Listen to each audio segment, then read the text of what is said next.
देखिए latest episodes बिल्कुल ad free. जय माँ, तुम्हारी जय हो। इस देवी की मुक्ति हो माँ, इस देवी की मुक्ति हो। जय माँ, जय माँ, जय सती माँ की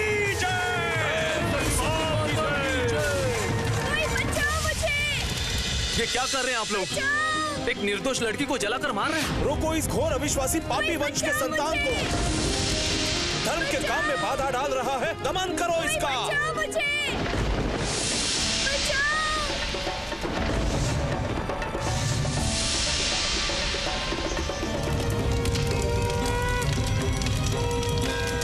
ये क्या है जनार्दन?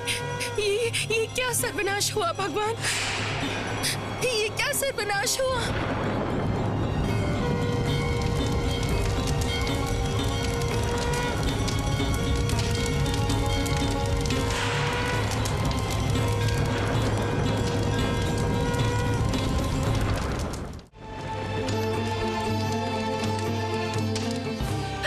अरे कहाँ जा रही हो तुम? कहाँ? आग के पास? हाँ, तेरा दिमाग खराब हो गया है क्या? अरे पीछे हटो। अरे जल्दी आओ तुम लोग, आग बुझानी पड़ेगी। जल्दी चलो। क्या हुआ है तुझे? चलो जल्दी जल्दी पानी लाओ, इधर आओ। चलो जल्दी जल्दी इधर पानी डालो। मैं क्या आपकी परीक्षा नहीं समझती हूँ?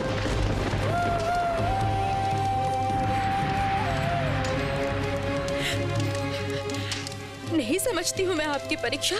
आप मुझे कितने भी खतरे में डाल दें, आपके ऊपर से मेरा भरोसा विश्वास कभी नहीं उठेगा।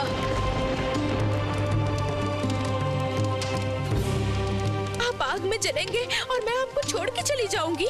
मैं कहीं भी नहीं जाऊंगी। बहू नहीं, हाथ जल जाएगा। रुक जाओ।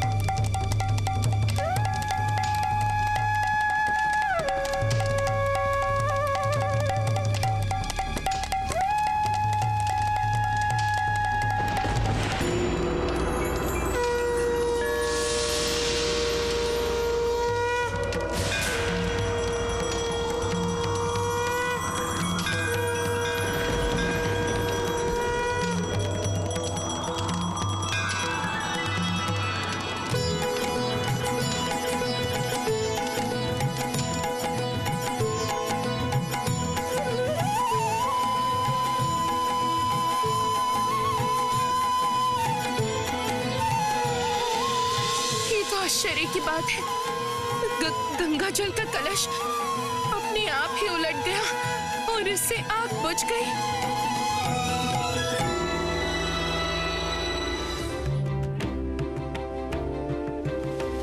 जय रघुवीर, जय रघुवीर। मैं समझ गई आपको भगवान। हमारे परिवार पर जितना भी खतरा क्यों ना आए, आप जरूर रक्षा करेंगे। आप रक्षा करेंगे।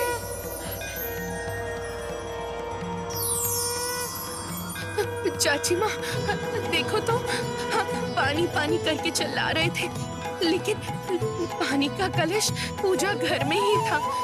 हम में से किसी का ध्यान भी नहीं गया। हाँ जुगी,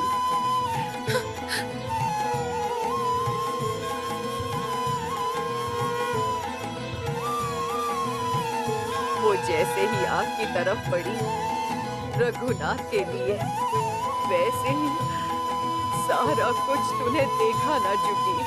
उसके बाद भी तुझे लगता है कि ये साधारण लड़की है? तू ही बता।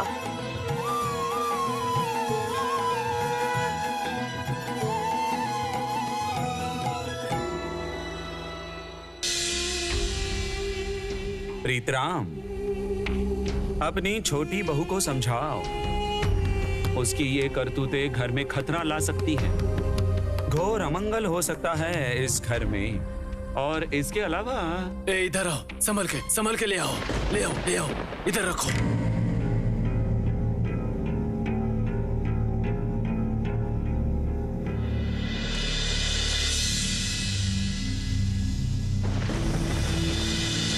चंदन, चंदन,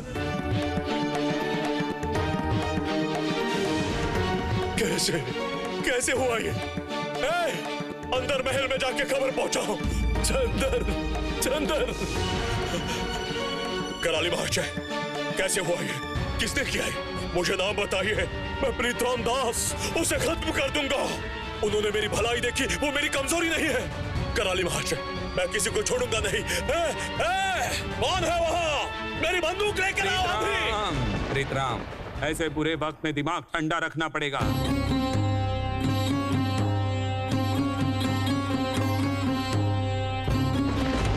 मेरे बेटे को इस तरह मारा है और आप मुझे दिमाग ठंडा रखने को कह रहे हैं? प्रीतराम, पहले इलाज जरूरी है। वैद्य को बुलाओ, जाओ इंतजाम करो।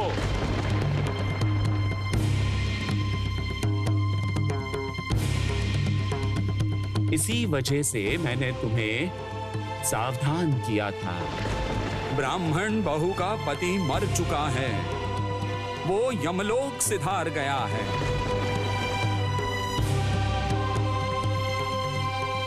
भटकती आत्मा किसी दूसरे को ढूंढ रही है।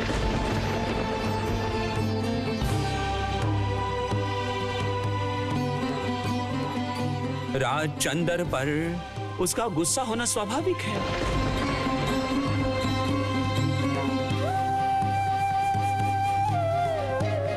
राजचंद्र ने उसे अपनी पत्नी से मिलने के पद पर बाधा डाली है। पहले वैद्य जी को बुलाइए, अभी साहब चिकित्सक नहीं मिलेगा। मैंने पहले ही कहा था, ये समस्या बहुत दूर तक जाएगी। आखिरकार ब्राह्मण लोगों ने उस सती नारी को जलाकर मार ही डाला। शायद राजचंद्र महाशय उनको रोकने गए होंगे। आखिरकार ब्राह्मण लोगों ने उस सती नारी को जलाकर मार दिया है। मैं वहां गया तो देखा इनके सर पर लाठी के चोट के निशान थे और ये जमीन पर गिरे हुए थे। चंदर!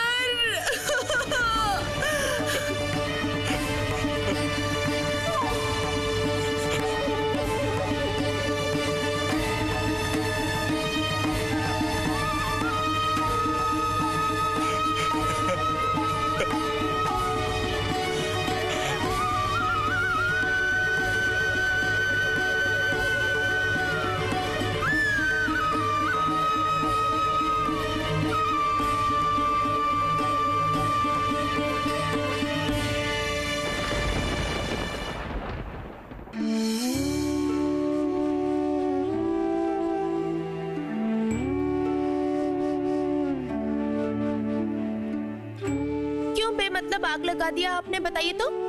सब लोग कितना डर गए थे। सब डर जाते हैं तो आपको बहुत मजा आता है ना, और फिर खुद ही बचा लेते हैं। आपके साथ मुझे कोई बात नहीं करनी, मुझे बहुत गुस्सा आ रहा है। छोटी बहू, ओ छोटी बहू, छोटी बहू, ओ छोटी बहू, ओ छोटी बहू, सत्यानाश हो गया है। क्या हुआ है? अरे क्या हुआ है, बताओ तो। छोटे मालिक, छोटे मालिक, उस तरफ। क्या हुआ है उनको?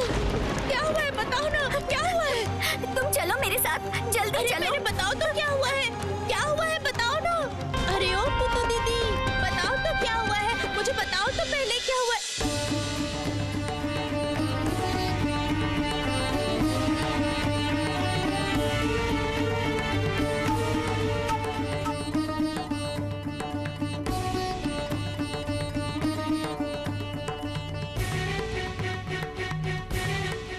दीदी, उनको क्या हुआ है? उन्हें क्यों ऐसे लेकर आ रहे हैं? ओ दीदी, बोलो ना।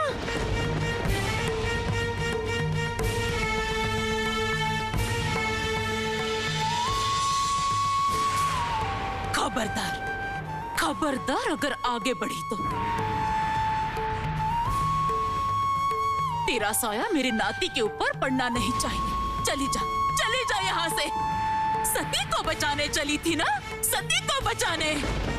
धर्म का नाश कर दिया है तूने, और तेरे पाप के कारण मेरे नाती की ये हालत हुई है।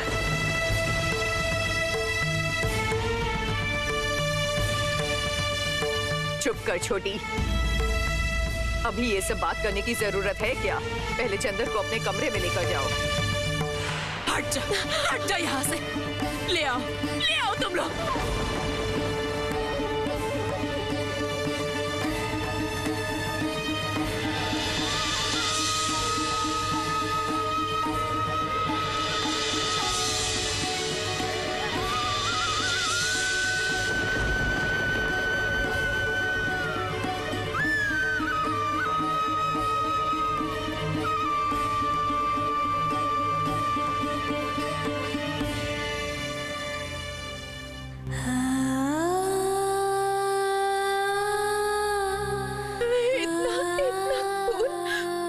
पुतु दीदी, इतना खून कैसे आया? ओ पुतु दीदी बताओ ना, इतना खून कैसे आया? बताओ क्या हुआ है उन्हें, बताओ ना पुतु दीदी, क्या हुआ है उन्हें, बताओ।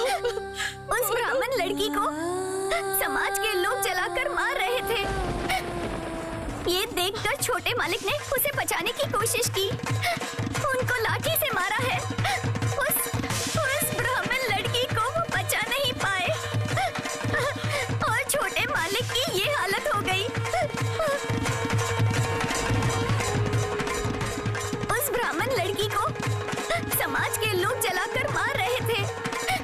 ये देखकर छोटे मालिक ने उसे बचाने की कोशिश की, उनको लाठी से मारा है। सच में तुम्हारी बात सुनकर मैंने बहुत बड़ी गलती की है। आज मेरी वजह से परिवार पे संकट आने वाला है। देखो रानी, मेहरबानी करके मुझे और परेशान मत करो। वैसे ही घर के लोगों को लगता है कि मैं तुम्हें ज्यादा बढ़ावा देता हूँ। तेरे पिताजी ने कहा था कि घर में माँ लक्ष्मी जी को लेकर आए हैं, लेकिन ऐसा नहीं है बेटा। जो बहू ऐसे काम करती है वो लक्ष्मी नहीं है, वो अलक्ष्मी है।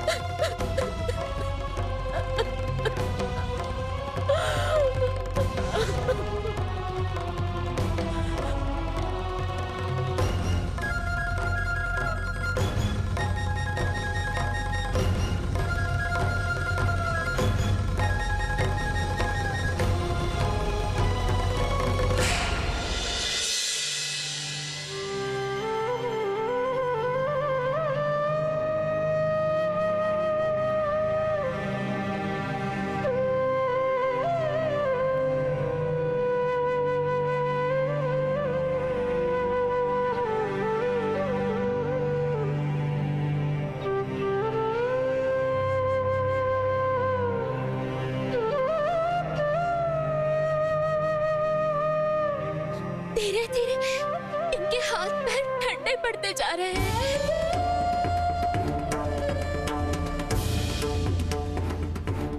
पिताजी तो वैद्य जी को लेकर अभी तक आए ही नहीं। पुतु, जा देख बड़ी मालिक आए हैं कि नहीं। बड़ी बहू, चंदर के हाथ पैर जरा सेक दे बेटा।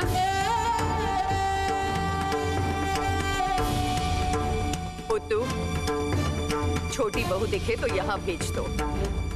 नहीं चाची माँ, वो लड़की यहाँ पर नहीं आएगी। पुत्तू, जा यहाँ से।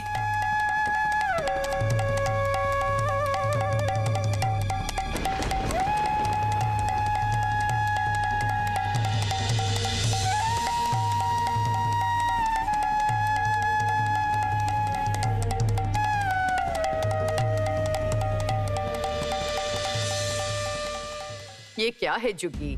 चंदर की तबीयत खराब है, बहू उसकी सेवा नहीं करेगी क्या?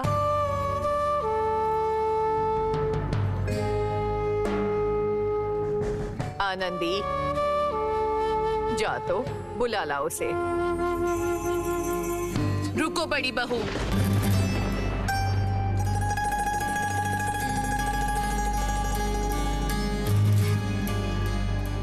चाची माँ, आज तक मैंने आपकी कोई भी बात को अनसुना नहीं किया है कभी भी, लेकिन आज पहली बार आपकी बात मैं नहीं मानूंगी।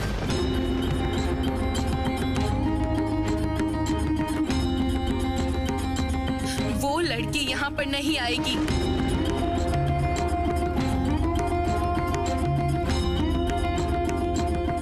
लड़की अगर यहाँ आएगी तो चंदर को नुकसान होगा। मेरे चंदर का सर्वनाश हो जाएगा, सर्वनाश। उस लड़की के लिए इस समाज के मुखिया लोग इस घर में आए थे हमें शमशान तक पहुंचाने के लिए। इतना बड़ा अपमान हुआ हमारा। उस लड़की का मान रखने के लिए मेरे चंदर मेरे चंदर की आज ये हालत है। नहीं चाची माँ, वो लड़की यहाँ नहीं आएगी। उस लड़की को मैं यहाँ आने नहीं दूंगी, बिल्कुल भी नहीं। चाची माँ, आप बता सकती हैं इसमें फायदा क्या हुआ? वो ब्राह्मण की बेटी क्या आखिर में जिंदा रह पाई क्या चाची माँ? बस ऐसे ही अनाचार का पाप चढ़ा हमारे सर पर। इतना बड़ा अधर्म कैसे मिटेगा चाची माँ? इसका फल भुगत रहा है मेरा चंदर।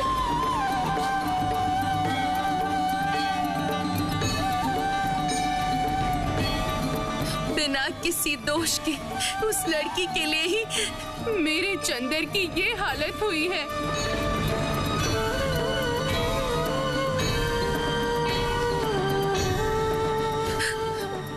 चाची माँ, मैंने मेरे बड़े बेटे को खोया है।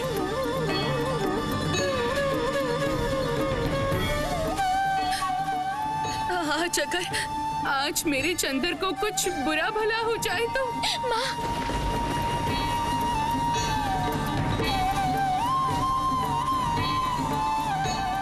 खबरदार, ऐसी बातें मत कीजिए बाजी।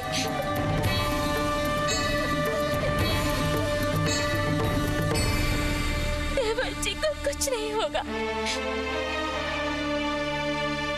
चक्रवर्ती पंडित जी ने कहा था ना कि देवर जी दीर्घायु है, कोई नुकसान नहीं होगा।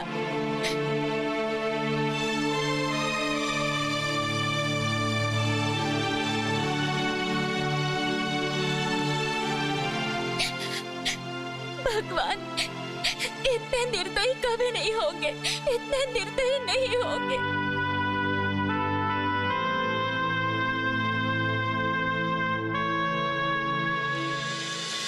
बड़ी दीदी, अनाचार करने की एक सीमा होती है। तुम्हारी वजह से चंदर की पत्नी एक के बाद एक नियम तोड़ती जा रही है।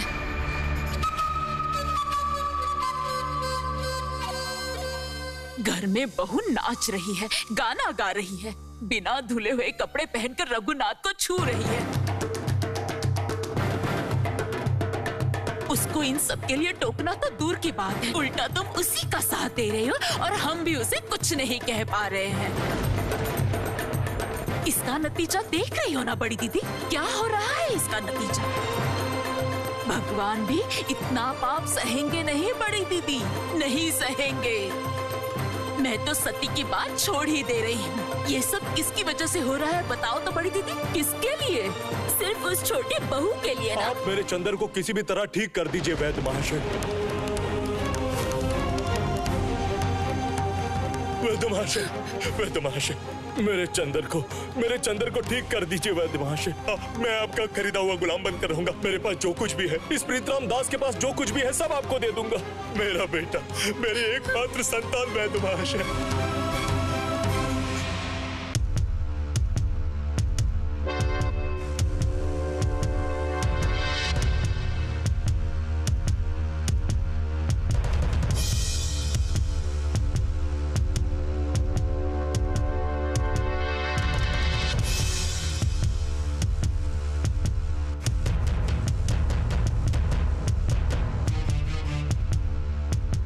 ज्यादा अच्छी हालत नहीं है दास महाशय।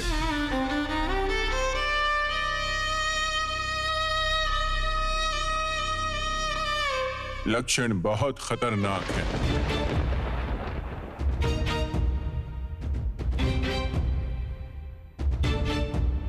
सर पर चोट लगी है। मुझे लगता है सर के अंदर अभी भी खून बह रहा है।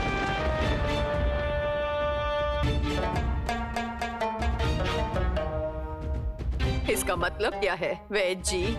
साफ साफ बोल रहा हूँ, राज चंदर की हालत अच्छी नहीं है।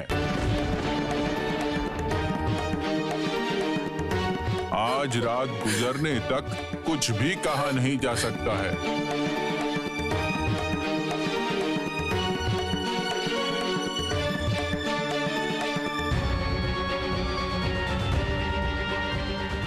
पता था मुझे एक दिन ऐसे ही कुछ अनहोनी होने वाली है।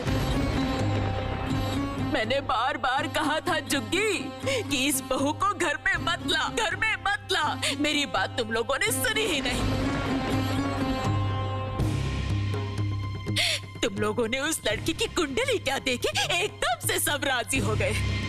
प्रीतराम ने तो उस बहू के अंदर लक्ष्मी का रूप देख लिया।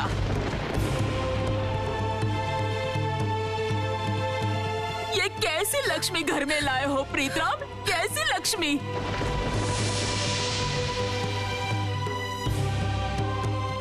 ये लक्ष्मी नहीं है, ये लक्ष्मी नहीं है।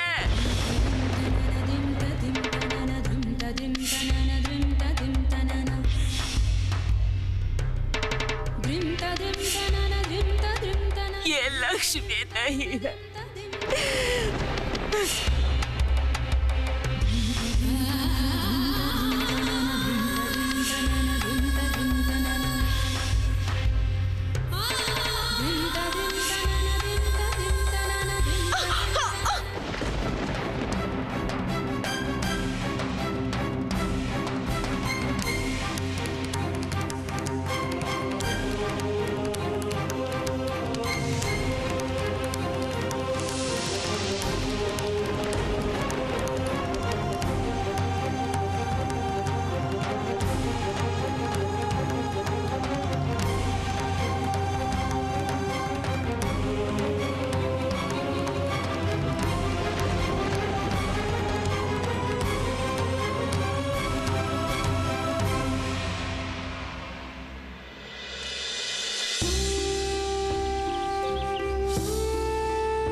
देखूं तो बहू, राजचंदर की नस जरा जांच लूं।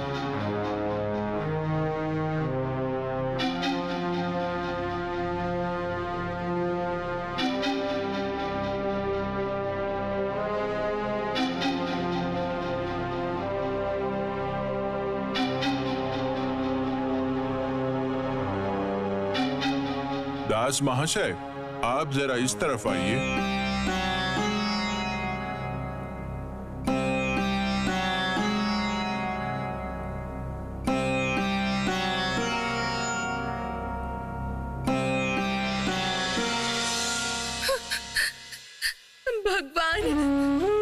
रक्षा करना हे दुख भंजन मधुसूदन, जनार्दन, रक्षा करो, रक्षा करो। मेरे चंदन को बचा लो प्रभु।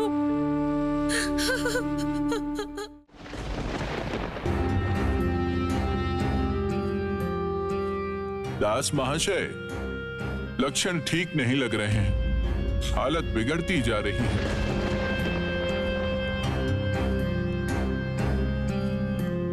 नसें धीरे धीरे कमजोर होती जा रही हैं।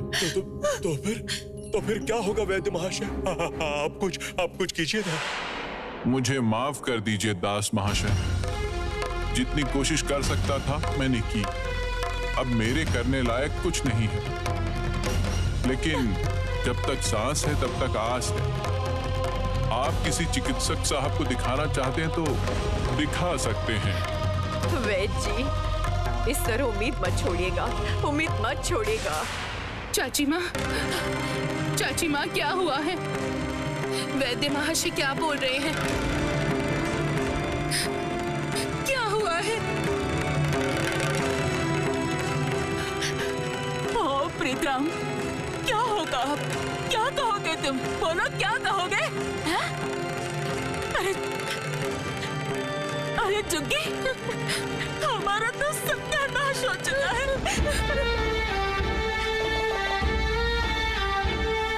हमारा सत्यानाश हो चुका है।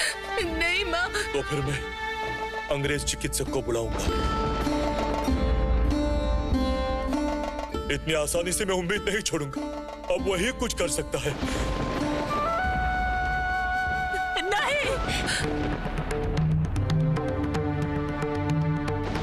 नहीं प्रीतराम, नहीं, उस अंग्रेज चिकित्सक को इस घर में मत लाओ। उस लक्ष्मी को इस घर में लाकर बहुत गलत किया है।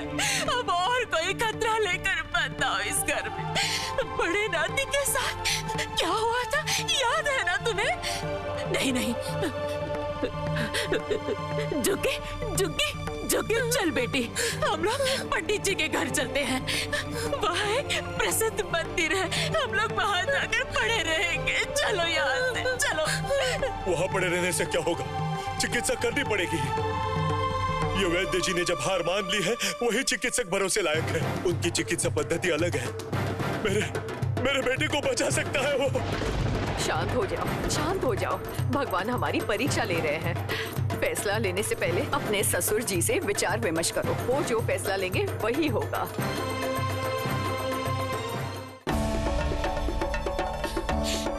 बड़ी दीदी, हमारी हालत ऐसी क्यों हुई है? बता सकती हो? बता सकती हो तुम हमारी हालत क्यों हुई है ऐसी? उस बाहर की लड़की की वजह से मेरी जुग्गी का वश खत्म होने जा रहा है। मैं कुछ नहीं कर पा रही हूँ, कुछ नहीं। बड़ा नाती भी जब जिंदगी से लड़ रहा था, मैं तब भी कुछ नहीं कर पाई, कुछ भी नहीं कर पाई। मैं बस देखती रही। अब इस नाती के लिए भी मैं कुछ नहीं कर पा रही हूँ। भगवान,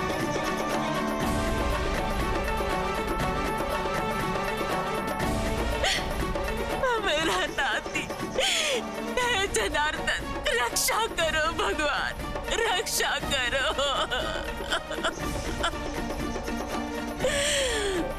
रक्षा करो मेरे नाती की।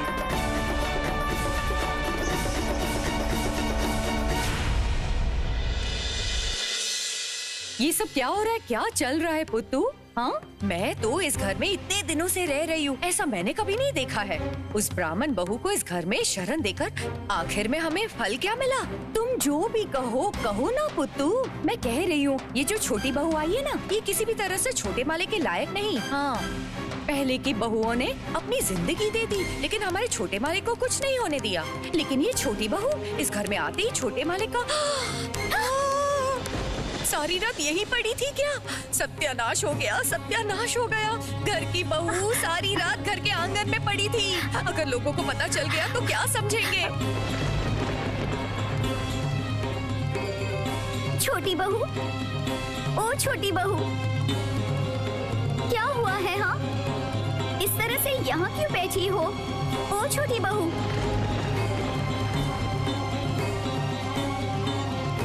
कुछ बात क्यों नहीं कर रही हो?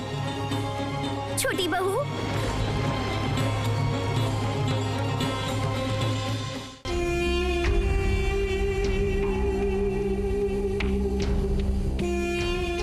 प्रीतराम, चिकित्सक साहब पर हरचंदर की जिंदगी बचा नहीं पाया था, याद है ना तुम्हें?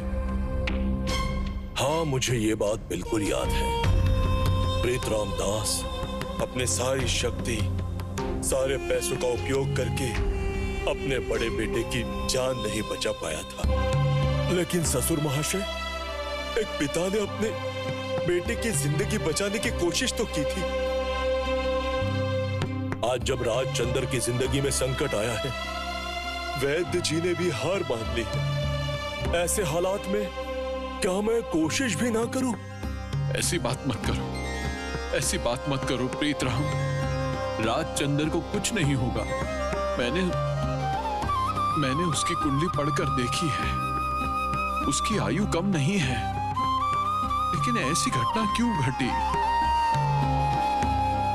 पता है तुम्हारा उस ब्राह्मण कन्या को अघोर शास्त्री के हाथों में सौंप देना जरूरी था। फिर ये दिन हमें देखना नहीं पड़ता। हम लोगों ने इतना बड़ा पाप किया। ससुर महाशय, आप इस तरह हार मान रहे हैं? आप तो कहते हैं हमारे ऊपर भगवान का आशीर्वाद है।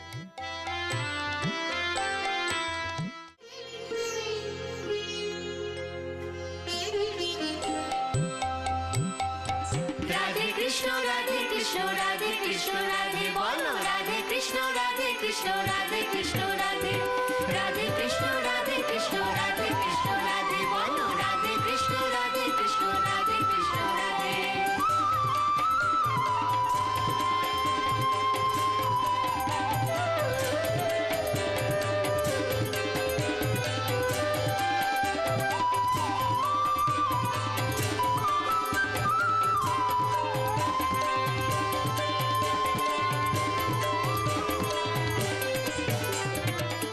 जय राधे, जय राधे।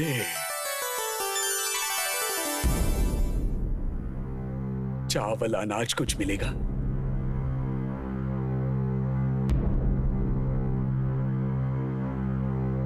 आप लोग यहां इंतजार कीजिए, मैं कुछ इंतजाम करता हूं। महल के अंदर सभी लोग आज बहुत ही शोक में हैं,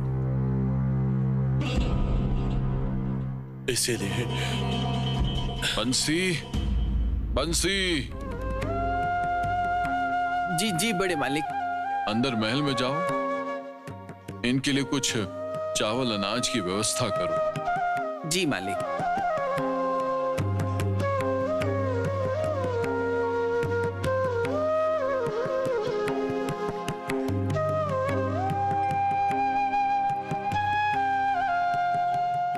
राज,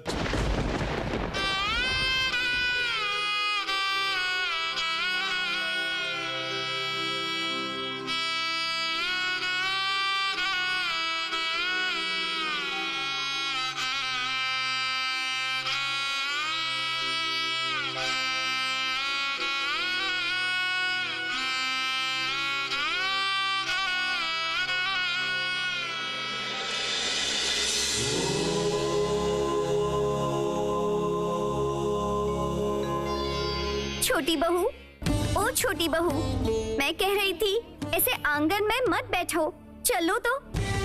अगर किसी ने देख लिया तो बातें करेंगे। अभी जल्दी से कपड़े बदल कर तुलसी में पानी डालो तो। छोटे मालिक को कुछ नहीं होगा, तुम इतना मत सोचो। इसको क्या बोल रही हो पुत्तू? देखकर तो लग नहीं रहा इसके कान में कुछ जा भी रहा है। उससे अच्छा बड़ी मालकिन को खबर पहुंचाओ। अरे सुनो, बड़े मालिक बाहर आंगन में वैष्णवों को चावल देने को बोल रहे हैं। हाँ तो वो लोग अंदर नहीं आएंगे। जाओ तुम लोग जल्दी चावल अनाज लेकर आओ। चलो तैयारी करते हैं। ओ चाचा, कितना अनाज लाना है? चलो चलो।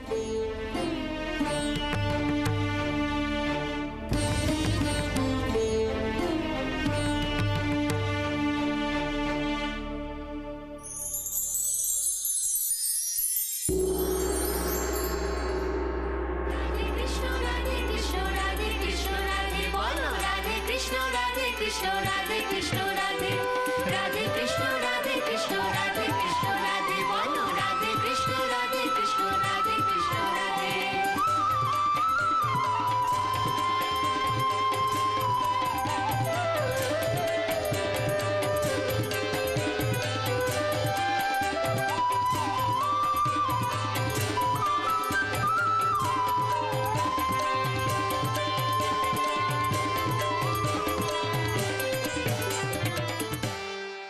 बेटी, तुम्हारी आंखों में आंसू क्यों है? क्या हुआ है तुम्हें?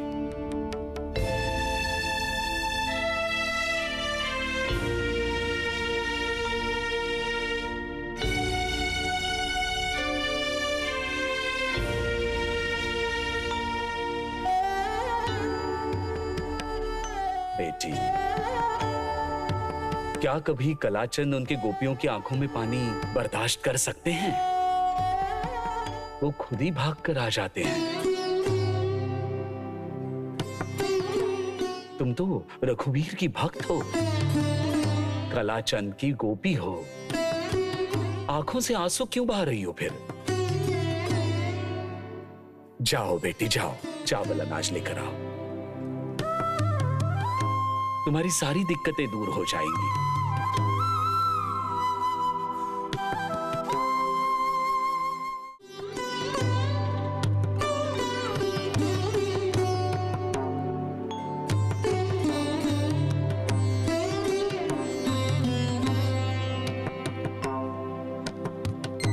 जय राधे, जय राधे। वैष्णव भैया वो बहुत बीमार है। घर के सारे लोग बहुत रो रहे हैं। सब मेरी वजह से हुआ है। और वो ब्राह्मण बहू वो भी अब नहीं रही। सब कह रहे हैं कि मैं ही दोषी हूँ। मुझे आशीर्वाद दीजिए जिससे कि मेरे पाप से और किसी को नुकसान ना हो। ऐसा नहीं कहते। तुमने कहा कोई पाप किया है? जय राधे, जय राधे। तुम तो कान्हा की गोपी हो। तुम पर कभी कोई आँच आ सकती है भला? जाओ बेटी जाओ, चावल अनाज लेकर आओ।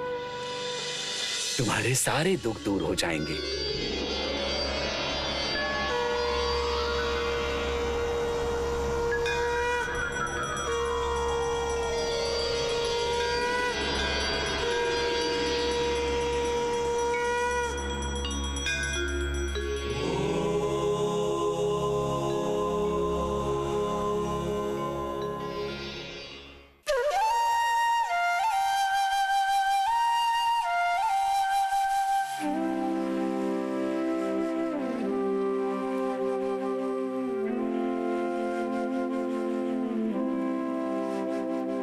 काफी देर आपको इंतजार करवाया। कल के पहने हुए कपड़े बदल कर आना पड़ा ना, नहीं तो नानी माँ फिर से डांटती। ये लीजिए चावल अनाज, आशीर्वाद दीजिए मुझे। लीजिए। ओ छोटी बहू, क्या कर क्या रही हो तुम? पूरे आंगन में चावल फैलाओगी क्या? मैं तो वैष्णव भैया को चावल अनाज दे रही हूँ। वैष्णव भैया? क्या बोल क्या रही हो? यहाँ कहाँ है? वो लोग तो बाहर आंगन में हैं। आपके सामने ही तो खड़े हैं। ये देखिए। राधे कृष्ण राधे कृष्ण राधे कृष्ण राधे बोलो राधे कृष्ण राधे कृष्ण राधे कृष्ण राधे राधे कृष्ण राधे कृष्ण राधे कृष्ण राधे बोलो राधे कृष्ण राधे कृष्ण राधे कृष्ण राधे।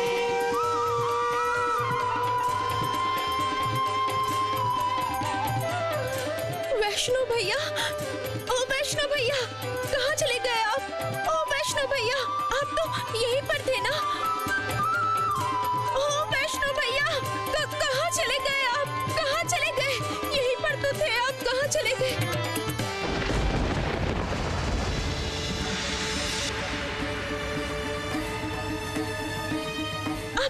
अब चावल अनाज नहीं लेंगे?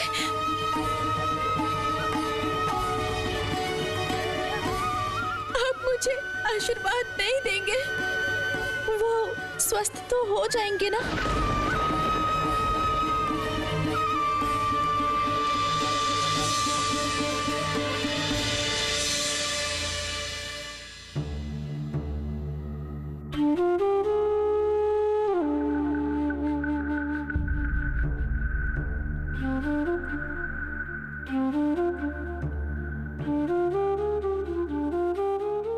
अच्छा सुनो जी मालिक। जरा अपने साहब को पूछो तो मेरे नाती को ये ठीक कर पाएंगे कि नहीं।